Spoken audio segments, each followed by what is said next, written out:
I'm Brittany Umar. Welcome to the Nooner, presented by the Village Poorhouse.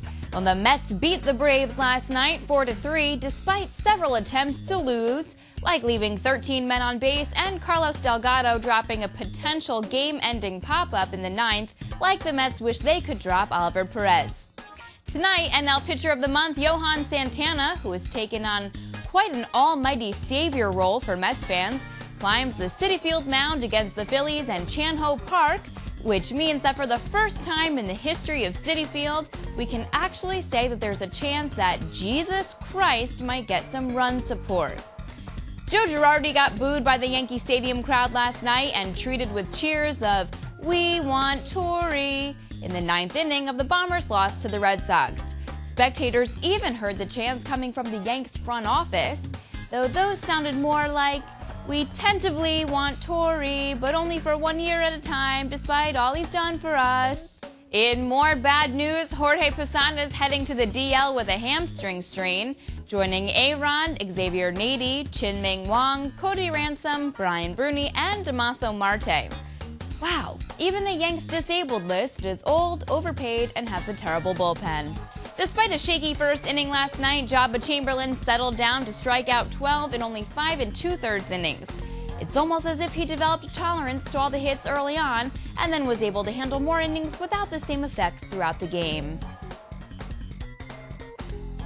I've been forced to apologize for that last joke.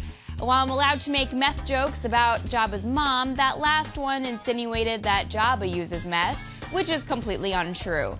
But I am allowed to say that Ryan Ward, the notorious Jabba impersonator, uses meth. We can say whatever we want about him. He can't afford to sue us.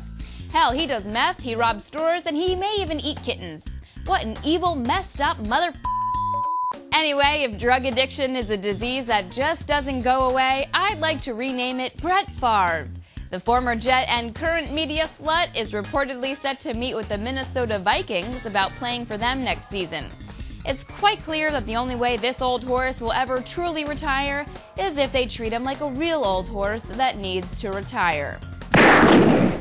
Whoa, I meant put him to stud, Mr. Lawyer. In a story that has nothing to do with sports but everything to do with awesome, Kiefer Sutherland headbutted some guy in a Soho nightclub Monday night. We mention this only because we really want him to stay out of jail so he can go all Jack Bauer on Brett Favre. Say it again, or I'll break your other wrist!